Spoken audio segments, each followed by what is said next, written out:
New Thought Media Network.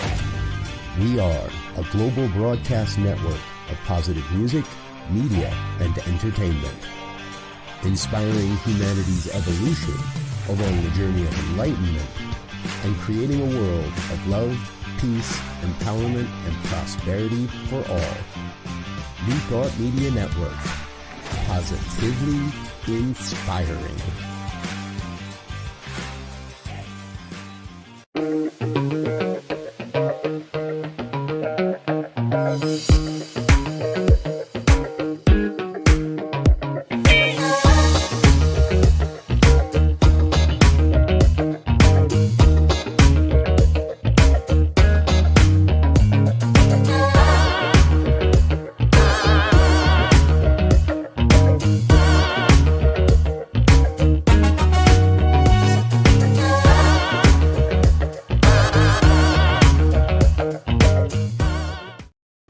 And hello again, dear ones. Reverend Robert with you here.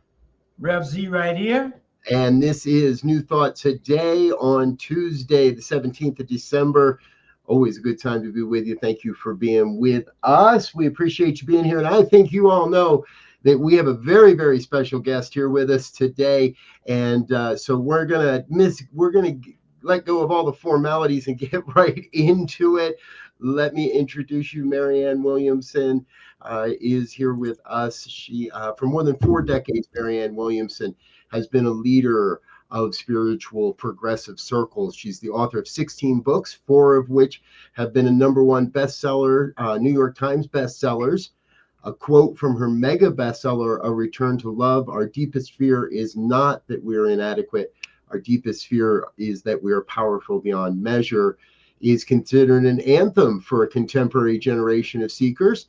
Her other bestsellers include A Woman's Worth, The Law of Divine Compensation, Tears to Triumph, and The Gift of Change.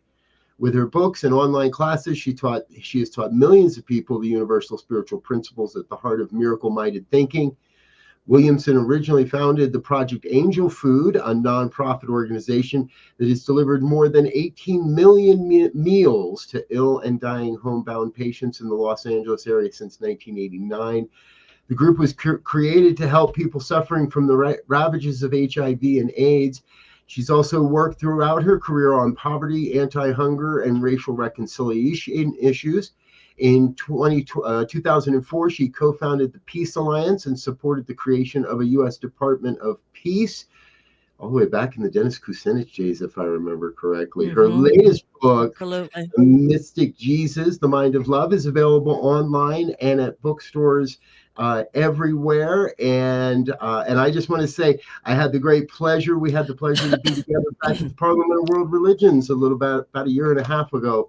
The first time we had a chance to meet and sit and speak, and that was your first appearance on New Thought Media Network. We're so grateful you've been able to come back and join us again. Welcome.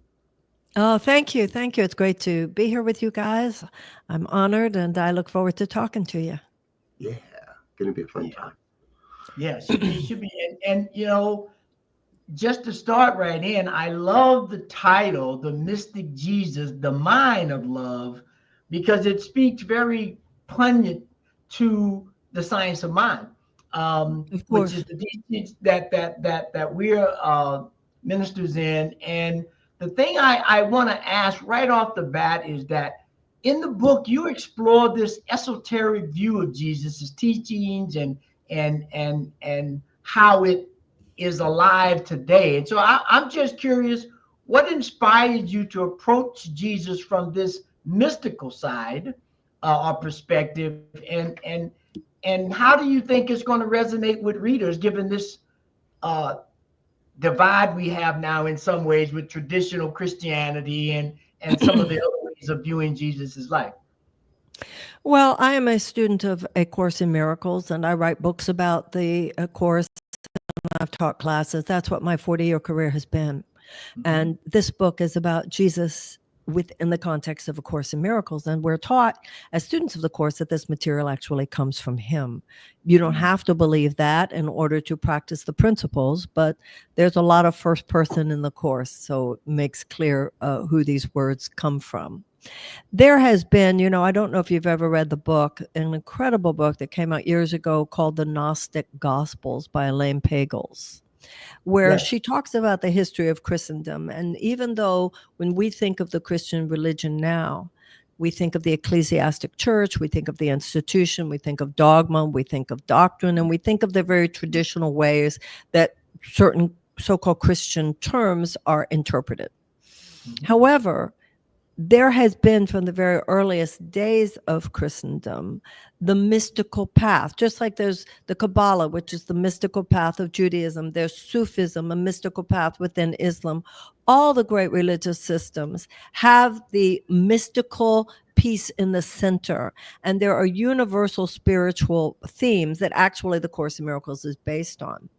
So from the position of the Christian mystics, Saint Teresa of Avila and Teilhard de Chardin and so forth, the discovery of the Nag Hammadi manuscripts, the Dead Sea Scrolls, there has always been this lineage of the connection to God, the connection to Jesus, the connection to the Holy Spirit, not being brokered by an external institution, but rather taking place within our hearts.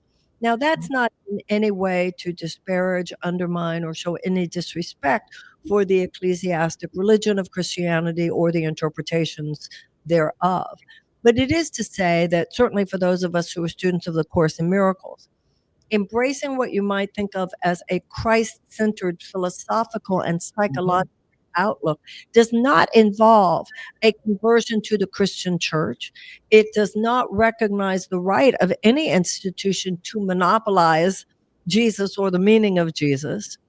And therefore, when I talk about the mystic Jesus, I'm talking about an internal, spiritual, and psychological understanding and connection to him that many people find within the confines of organized Christianity, but which many of us do not. The Course in Miracles says that religion and psychotherapy at their peak are the same thing. And we're living at a time on the planet, obviously, when we're rethinking everything. Repent, for the kingdom of heaven is at hand. Repent, repense, rethink. And I think that when Jesus said, my kingdom is not of this world, he meant it's in your psyche, it's in your mind. That's where his kingdom is. It's in your mind. And the Course in Miracles says that God is an idea. God is mind, and we are ideas in the mind of God. So when you were talking about New Thought, of course, A Course in Miracles, I think I would think that you would agree that the Course in Miracles is part of a New Thought interpretation of this, really not just Jesus or Christ-centered philosophy, but really all religious truth.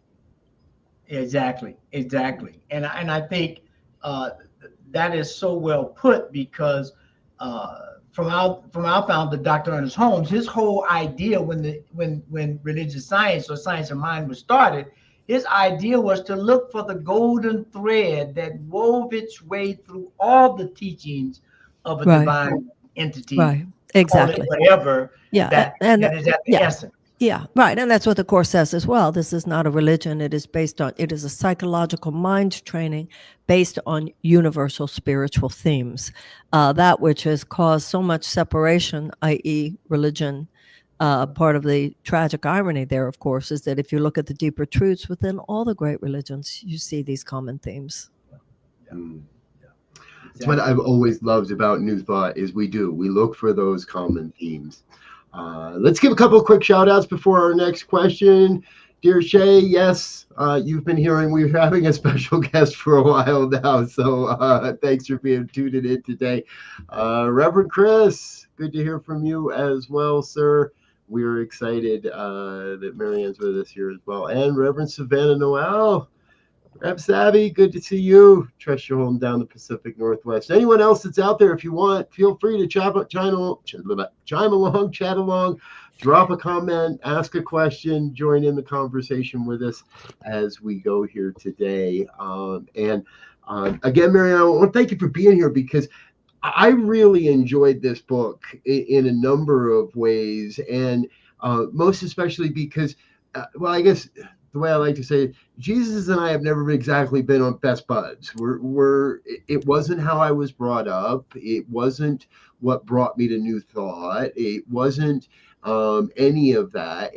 And I've heard the phrase more often enough that, the course comes to you when you're ready, more than and in this, and having studied some of your material and read your other books, and this really opened up a whole new, it felt like, relationship with me.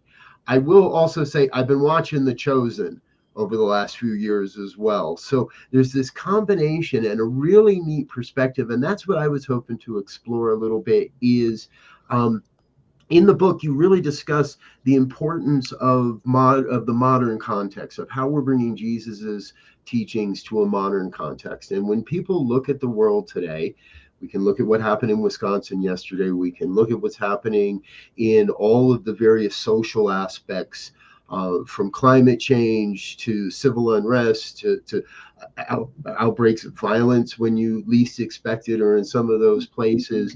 And how do you see Jesus's teachings helping us to face the challenges of today? Love one another. Love the Lord thy God with all thy heart, with all thy might. That's if we do it, it works. If we don't do it, it doesn't work. What's your goal here? Loving your children, or profits for the National Gun Association and gun manufacturers? What's your goal here? Loving and reverence and proper stewardship of the earth, or profits for big oil companies? What's your goal here? Love among the nations and among the peoples of the world, or more money and more profit made for military industrial contractors? Let's stop pretending that we don't know what's going on here. I think that that's really what's happening on the planet today. Why does it seem, somebody asked me on a podcast earlier today, why does it seem like fear is winning? Because we're putting our resources into fear. We're investing in fear. We invest in war more than we invest in peace. Yeah. And we invest in destroying the earth more than we just invest in repairing the earth. So we've got to stop pretending like, I don't know why all this is happening. The reason all this is happening is because human beings are so powerful with every thought we think. And we have these accumulated thoughts that brute force is power. We have these accumulated thoughts that you have to dominate other people or you won't be safe. We have these accumulated layers of wrong-minded, loveless thinking. And that is why we have the world we have.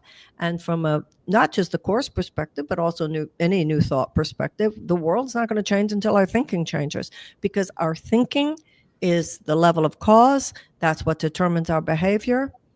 Right now, we're on a very destructive course because loveless thinking is still powerful thinking. The Course in Miracles says you are totally at choice what to think, but one thing you don't have a choice about is how powerful your thoughts are.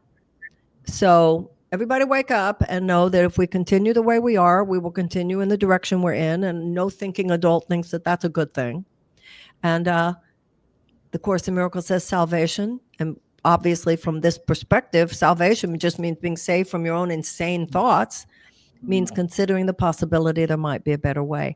And that's what I think you do what you do. I do what I all do in the same thing. It's to say to people, we can do this life differently. We can think differently. We can behave differently, and then we'll have a different world.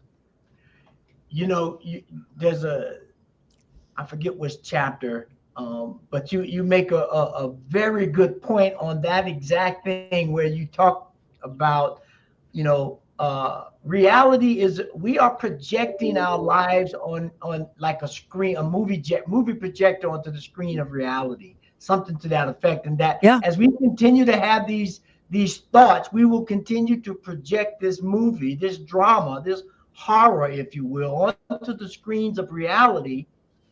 And if we want to change that, then we need to change the real that's going in our mind to see a new reality, to see a new projection. And I love that.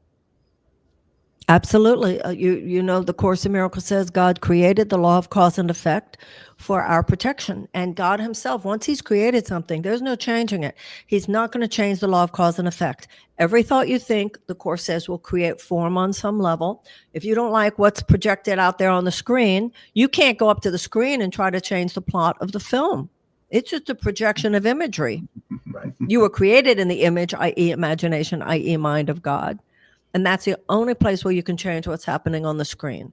That's why the Course in Miracles says God's greatest gift that he gave you with which to change the world is your ability to change your mind about the world. And until we do, we will continue in the direction we are. And the Course in Miracles says there's a limit beyond which the Son of God cannot miscreate.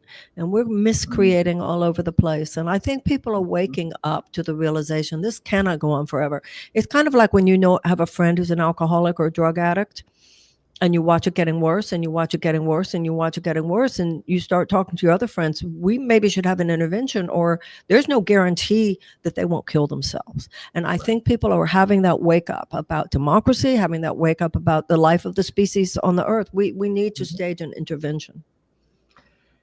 Yeah, and that leads me to this idea, this question that I thought about as we were reading the book, in that, you know, from a mystical perspective, the idea of mysticism is this direct experience and connection with the higher power, with God, with the divine, however people choose to resonate with that. So when we look at the life of Jesus, you know, you missed somewhere in the book, you talk about this whole thing of metaphors, and how the deepest teachings are in these metaphors that give you the opportunity to put yourself or see yourself in that story that's being projected, so that you can have this mystical experience of directness. How do you think we can start trying to teach, example people to be able to do that? Yeah. Well, first of all, from a Course in Miracles perspective, none of this is just metaphor. The Course says, if you treat this stuff as metaphors or symbols or child's play, that'll be the effect it has on your life. If you treat it as the power that rules universes, then so shall it be for you. Mm-hmm. So it's not just a connection to the higher power. And I think that this is the piece in the Course in Miracles that made all the difference in my life. I'm not saying that it's not elsewhere, but it was when I read the Course in Miracles that I got it. And that's that there is no separation between my connection to God or higher power and my connection to other people. Mm-hmm. I can't talk about how I want to be connected with God, but be judging other people, blaming other people, withholding forgiveness, withholding my love.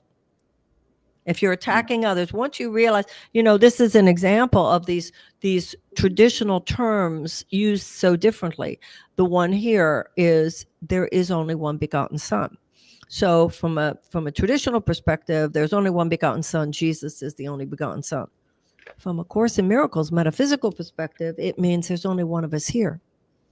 On the level of spirit, I mean, on the level of body, I'm in DC, you're in Denver. But on the level of spirit, there's no place where you stop and I start. Mm-hmm. So if I attack you, I'm attacking myself literally. The only power is the power of thought. So I can't be connected with my higher power and feel the peace of God if I'm attacking you. So there's nothing metaphoric about that. Yeah.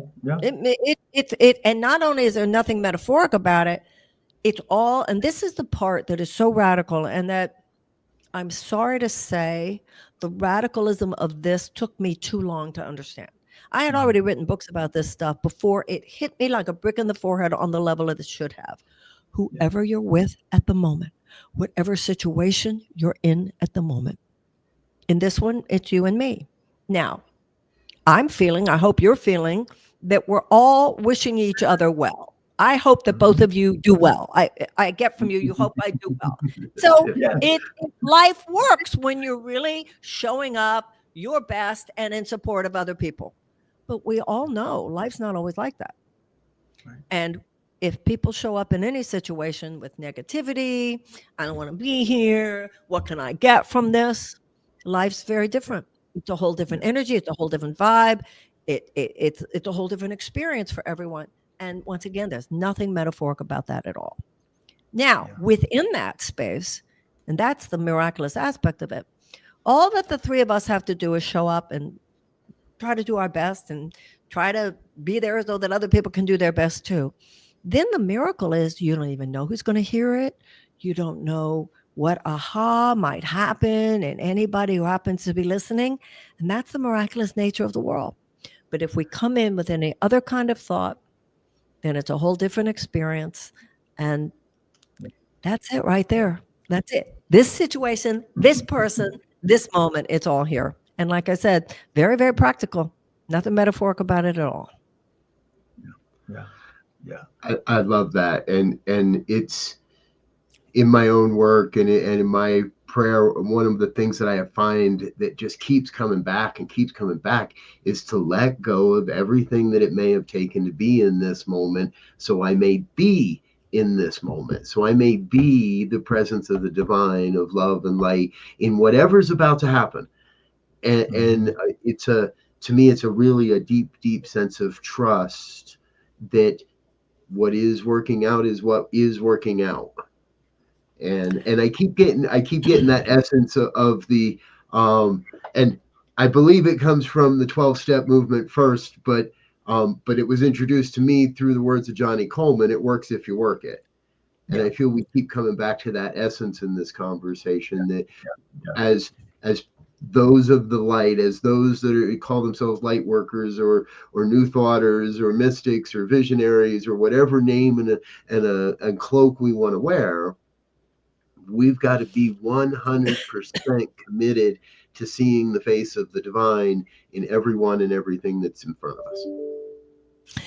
You know, the word discipline and the word disciple come from the same root. To be a disciple of Christ, which is the loving thought, the mind of love. To be a disciple is to discipline yourself. And, you know, you say we have to be 100% committed, but life is hard. Truth is simple, but life is complicated. None of us are there 24/7. I mean, your enlightened masters are. We all fall off the spiritual wagon sometimes. I'll give you an example. You guys are being nice to me. I hope you feel I'm being nice to you. But what if one of us was being really obnoxious? If one of us or two of us was being really obnoxious, then somebody would have a hard time practicing all this, right? Because, right? You get defensive, you get reactive, etc. So we have to be 100% committed, but I think we also on the path have to be merciful towards ourselves and knowing that the lessons keep coming.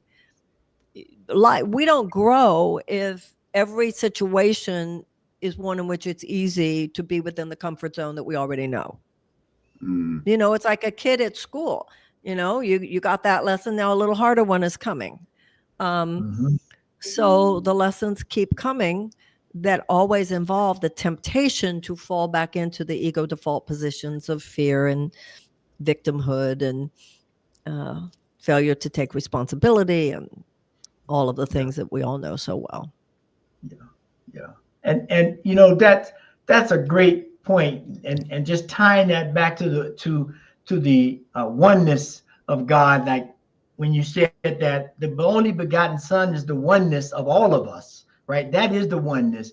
And it made me think about one of the things Ernest Holmes says right at the beginning of the Science of Mind textbook, says he looks forward to the day when science and religion walk hand in hand from the visible into the invisible. And so when we were in school, we studied quantum physics, which speaks to that oneness, this entanglement of the one spirit, this inseparable communication that's always there.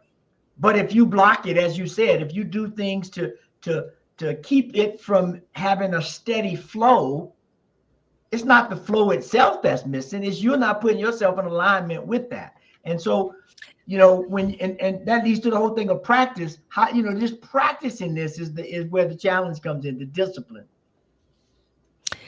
You know, I don't know how it is for you guys, but for me, one of the places where I'm tempted into ego is if a quantum physicist says it, it's considered profound. If I say it, it's considered kooky and woo-woo. It's the same damn thing.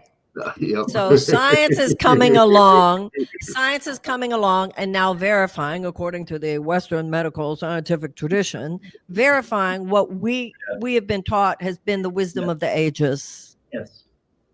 Yes. Yep. Yes. I do hear that too. Then is now. Then is now.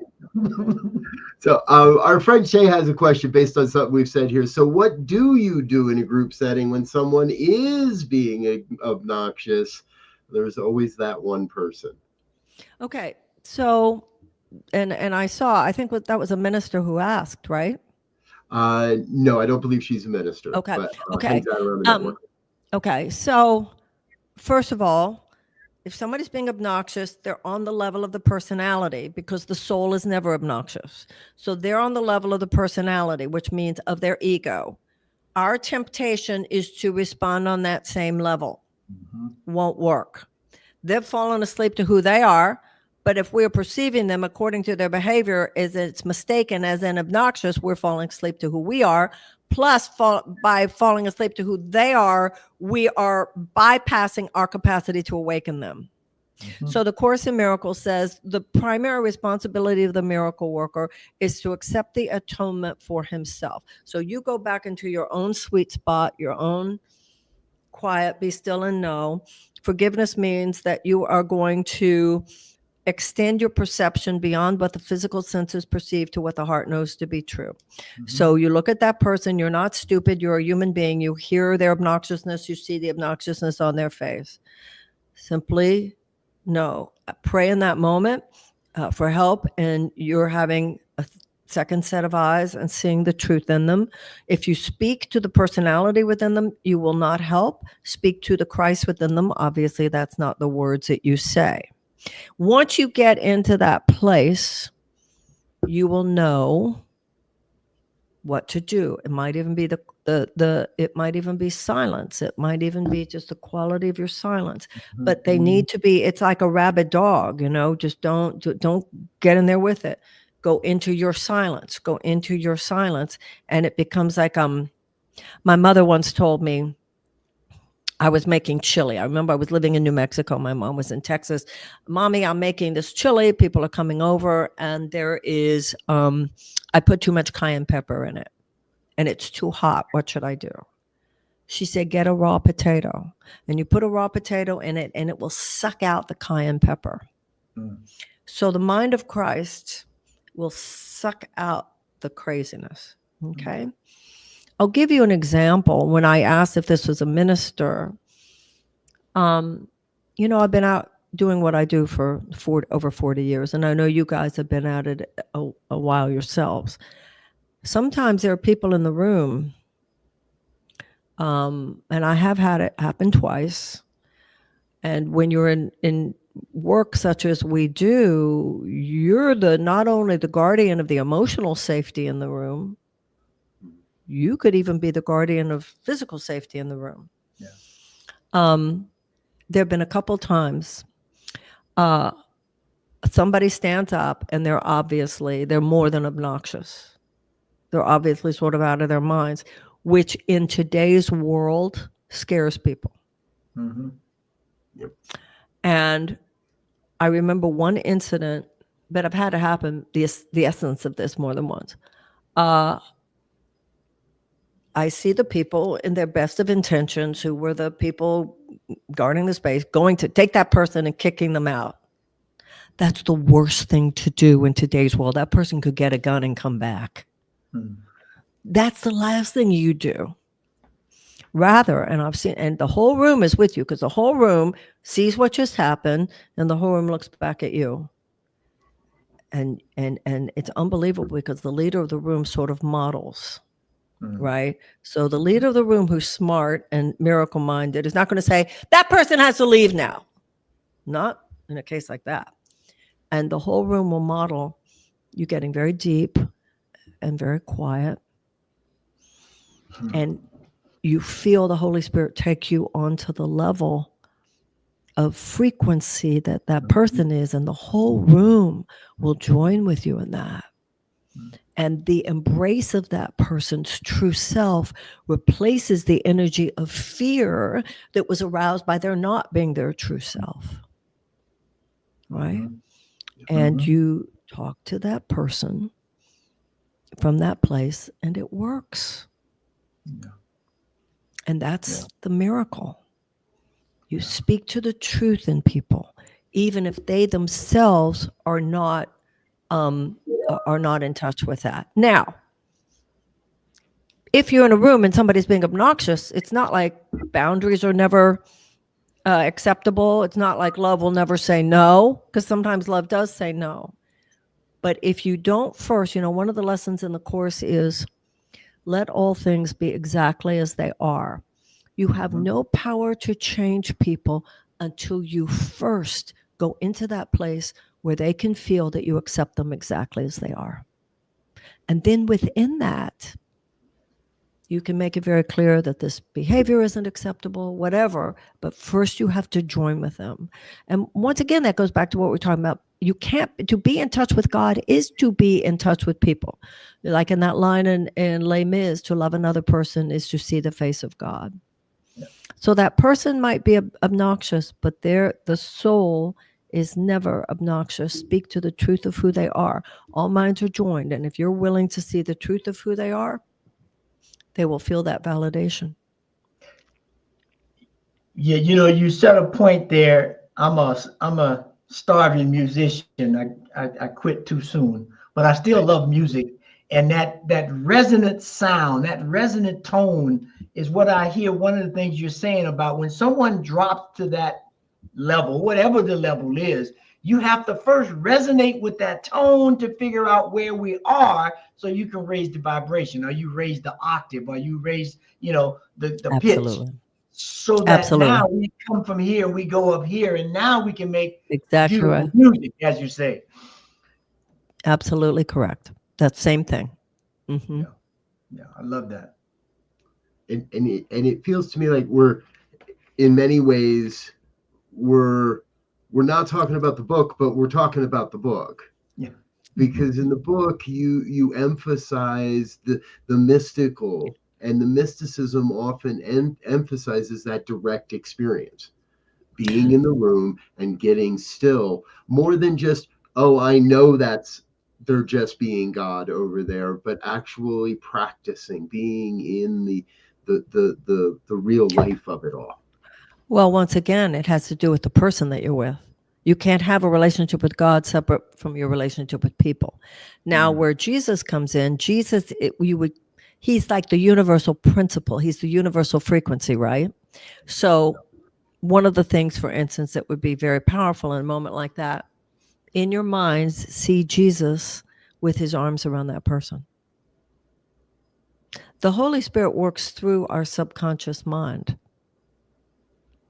So seeing Jesus with his arms around a person, if you teach school, see Jesus walking through the hallways every morning, see Jesus walking through your office building. The mind, the Course in Miracles says, the very word reminds the mind of the relationship between the Father and the Son. Yeah. So it's a psychological technique. Mm-hmm. Mm-hmm. Jesus is a psychological technique. Yeah. And that I wrote something that I was reading the book and about the transformative power of Jesus being in this mystical space. And so when I thought about that, I'm thinking about, okay, when Jesus turned the water into wine, whether you believe that or not, it was a act of transformation. When he turned the fishes and loaves into more, when he asked the disciples to step out of the boat onto the water, when he goes through all these things, it is a manner of being transformed in this mystical way. And I love the way you make the point in the book on a miracle is a change in perspective or perception, or as you said earlier, allowing more of our normal five senses to be reading the information so that we see things that are always there, but our focus is out. Our ability to fully see is out. And so I really love that looking at Jesus as this transformative mantra, if you will. from a Course perspective, because Jesus, he says in the Course, and I quote this at the beginning of the book, he says, I don't have anything you don't have. The only difference between us is I don't have anything else. I am in a state that is only potential in you. So the idea here is that Jesus is the full actualization of the human being, the divine potential that exists within us all. When we have expanded into the total truth of who we are liberated from false beliefs regarding the molecular structure of the universe. Time and space no longer imprison us. So we get the fishes are the reality, not the loaves. We get the wine as the reality, not the water. We get walking on the water as the reality, not being dragged down by gravity. Yeah. So the Course in Miracles says that when you think the water is more important than the wine, you are denying spiritual sight. You are keeping yourself within the confines of the three dimensions. Now, what Jesus is, the Course says, is someone who lives within these three dimensions, but he thought the thoughts of heaven. And because he thought the thoughts of the ultimate reality, then whenever he was living grounded in this world of lower reality, it just transformed to meet him. So the Course says the miracle is a shift in in self-perception from body identification to spirit identification. If I just think of myself as a body and my resume and my birth and my death and what people think about me and where I've gotten it right and where I've gotten it wrong, I'm imprisoning myself. But if I realize, well, there's a world beyond this one, there's a truer truth in this, then my knowing that, my conviction that that is true makes situations literally transform in my presence. And the image I use in the book, I talk about Cinderella and the fairy godmother, who is, fairy tales are just a way the children are taught metaphysics. And so the fairy godmother is the Holy Spirit. She has a wand, as all the wizards do. Moses has a rod. When we go like this is our wand. My thinking connected to the higher. That's your wand. And the Course in Miracles defines light as understanding. So Cinderella has on rags. She touches the rags with her wand. They turn into a ball gown. She touches the mice. They turn into coachmen. She touches the pumpkin. It turns into a coach. Because she put her light on them and they transformed. The light of understanding is what's really going on here. What's really going on here is that I have God's work to do, and that's all my only goal. And when you have that higher consciousness, then if there's something keeping you from going to the wherever you need to go, a seat will just happen to open up on the plane. The train will just happen to stop by your town. Somebody will say, I'm driving to Boston. You want to come with me? And you go, oh, how could that have happened? You know exactly how that happened. Your mind was that you are about your Father's work and you want to be fully available to help in whatever way the universe would have you help. And it just happened to be in Boston by 8. And so. And there you have it, right? I love it. I love it. You remind me of a trip to Vancouver and a gate agent that told me there was no way I was getting on a plane. But she said it in a way that I didn't quite understand her, and I'm sorry. And I was like, I'm sorry, I don't know what you mean by that. And she looked at me, she goes, it means you could be a miracle if you get on that plane. And I was like, oh, well, that's cool. I could do miracles. And I had only found New Thought. I was in this maybe a year or something, right? I was green behind the ears. I was like, oh, that's cool. We could do miracles.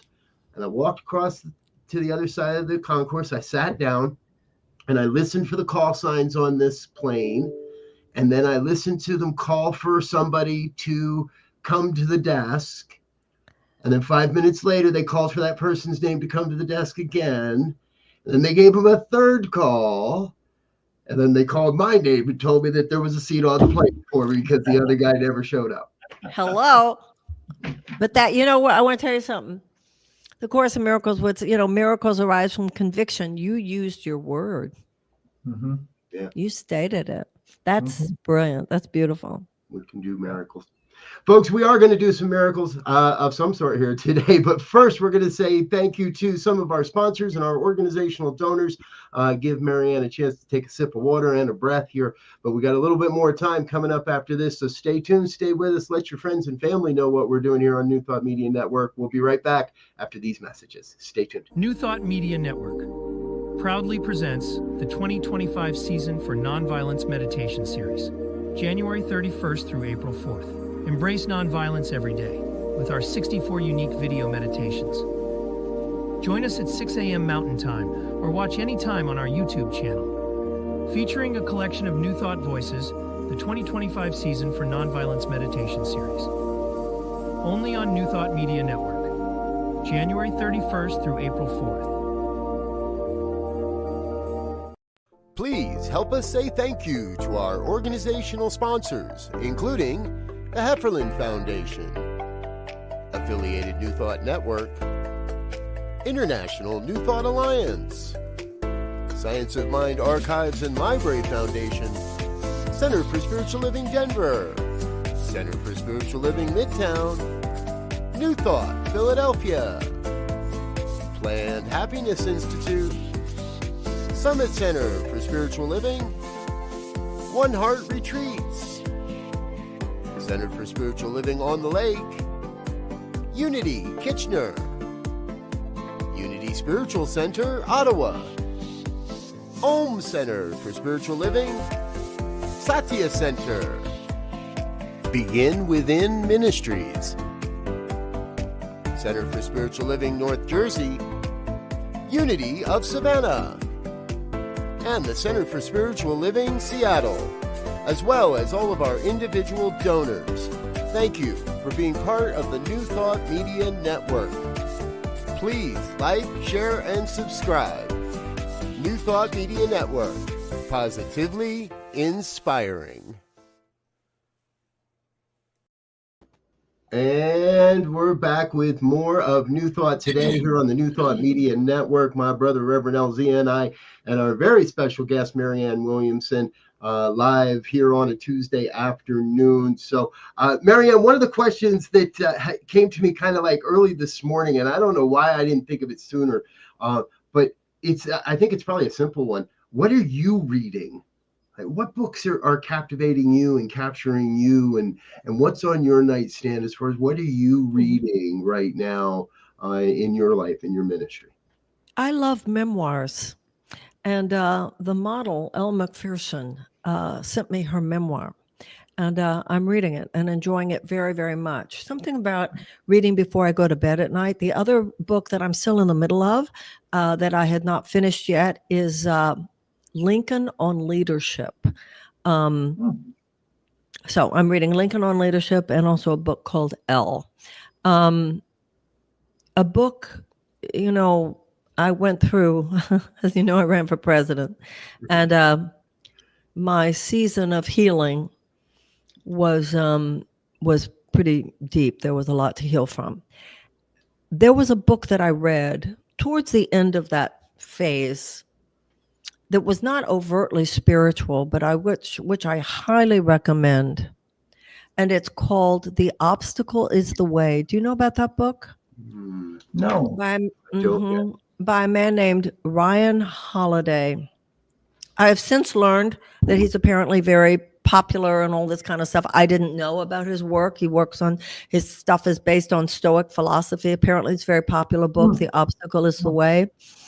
It's so good because what I got from that book is, we all know you have to go through the obstacle. We know you have to get above the obstacle.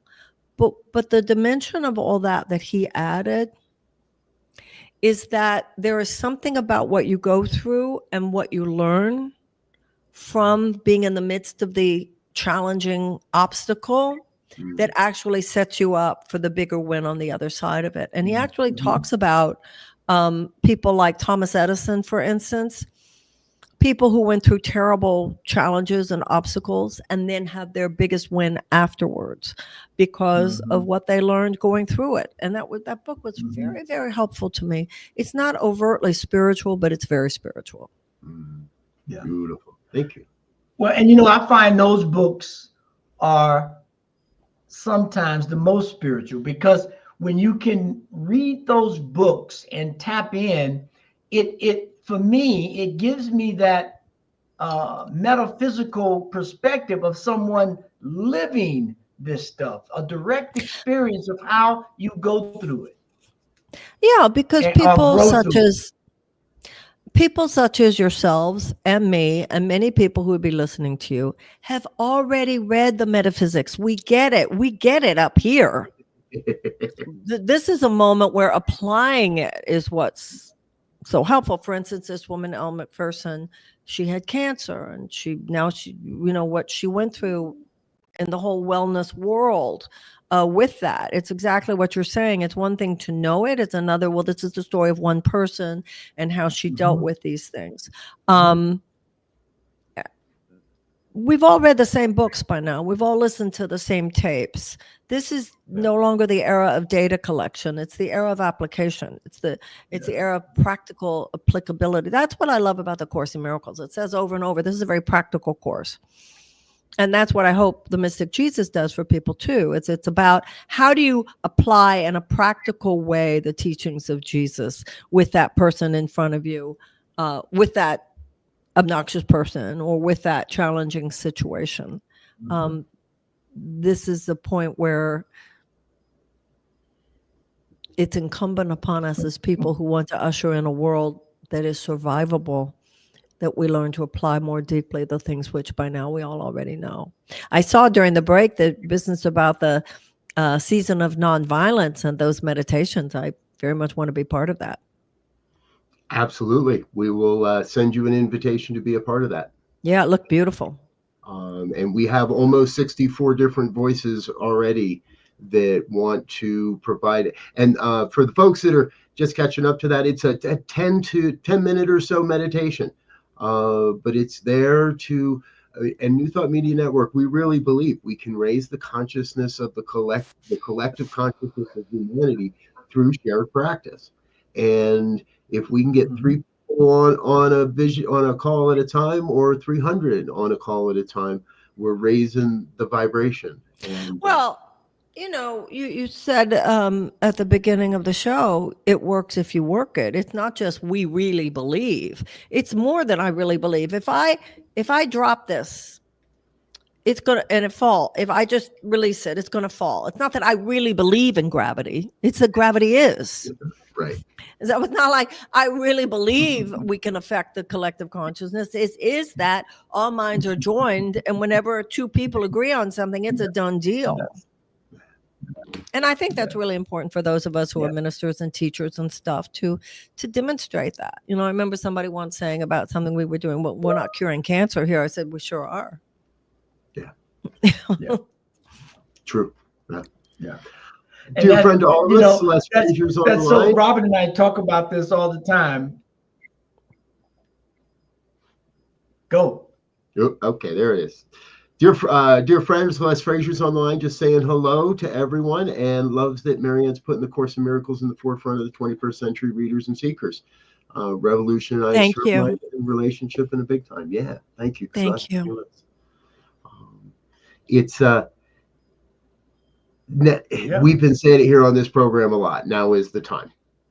Now is the time to make all of this real for ourselves in a tangible way, not just real in our minds, but in a tangible way. So before we do run out of time, and I know you've got to scoot out maybe just a little early here on this today. So before we run out of time, what's the vision for you? What's the next? I don't want you to give up any projects you're keeping quiet or anything. But overall, if you were to look at the future of New Thought, what do you see your part in it all, and where are we all kind of headed?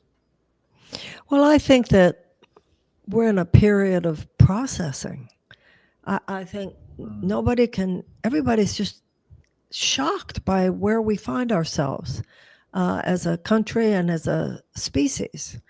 I don't think it's that people are apathetic. I think people sort of can't believe what's going on. And so the activism now is within our minds. Martin Luther King said, don't take our spiritual passivity for weakness. We are spiritually active. He said, don't take our material passivity for weakness. So I'm doing what everybody I know is doing. I'm just trying to figure out what I've been through, taking responsibility, atoning, forgiving. And I know that as I find myself more and more able to align with the best in me and emerge from the past forgivingly, then the next steps will be made available. But right now, this isn't a moment of, next I'm going to, I mean, there are little intimations, but I'm where everybody else is. Dear God, show me how I can best serve. Yeah. Show me how I can be a better person. The Course in Miracles said, I was just going to say, you remind me of that statement by Dr. King that says, take the first step with confidence and assurity, even if you don't see the second step. But once you get clear and centered, if you take the first one, they'll appear. I love that. Yeah, God doesn't deliver to you a 6-month prospectus. He delivers to you the wisdom and the knowledge of who he needs you to be in this moment, on this day. And what he needs you to forgive and what he needs you to atone for is every bit as important as what he needs you to do 6 weeks from now. And until you do that inner work, the inner work is as important as the outer work. And that's really what we're all about. Because of the reasons that we've said, you have to have new thought before you can have a new world. And so I'm in that sense where everybody I know is. It's like nobody knows what's going on here. And we don't know what's going to it's going to be very different. We're going to have a new president. Things are going on in the world. We all just have to be very psychologically, emotionally, and spiritually sober, observant, listening, and available to this moment.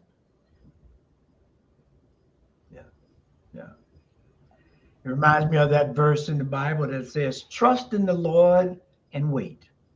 The impetus, the energy, the spirit will move you when it needs to be moved. Right. You got to get centered and trust in the Lord. Yeah. It's not like you're just sitting in your chair praying is a less important or powerful moment. Sometimes the power is in the doing, sometimes the power is in the being. And it's a whole systems breakdown we're going through. We need a whole systems response. Every aspect of ourselves is involved in bringing forth the new. So somebody knowing exactly what they're going to do is no less important than trying to be who they need to be.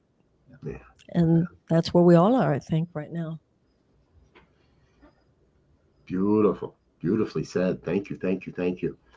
Before we let you go, anything that we didn't ask that you were really hoping we would? Well, I wouldn't say I was hoping you would, but something that I'd like your listeners to know. We're always told that when you have a dream, every character in the dream is an aspect of yourself. And I hope that people find in this book that every aspect in the story and the life of Jesus is an aspect of ourselves. That there was the man who lived 2,000 years ago, and there is his journey that each and every one of us embody and take right here, right now. And so this is not in any way to disparage the historical Jesus, but it is to say that the mystic Jesus, the Jesus that is alive and brought forth into the world anytime our hearts are open in love, is no less significant. And is very much the revelation, as it were, of 21st century evolutionary possibility. So I hope that people will feel in this book that there's something about his life, not only before, but in you right now, that is expanded and illumined. That's my hope that people get from reading the book. Beautiful. Thank you. What better time than at Christmas, right? Exactly. And that's what the cover looks like, folks. Make sure you're getting the original and the authentic version. And we have put links in the show notes and in the description of today's program, as well as in the chat, to all of Marianne's social areas. social media outlets and to a link for the book as well. If you have any concerns getting there, just touch base with us here at New Thought Media Network. We'll make sure you get to the right link. So, Marianne, thank you so much Thank for you. being with us. We know you are always in, it seems like you are always into so many wonderful things to bring forward this light and this truth onto the planet. So we want to thank you again, and hope that we've done a good enough job. You'll come back and join us again sometime. Oh, absolutely. Wonderful being with you. It was an honor. Thank you. And good luck to you. We're all in this together. Yes. Amen. Much love to you guys. Much Talk to love. you later. Bye-bye. Bye. Bye now. Folks, we'll be back again next week. Until then, peace and richest blessings. Bye now. Oh, I lost my exit video though.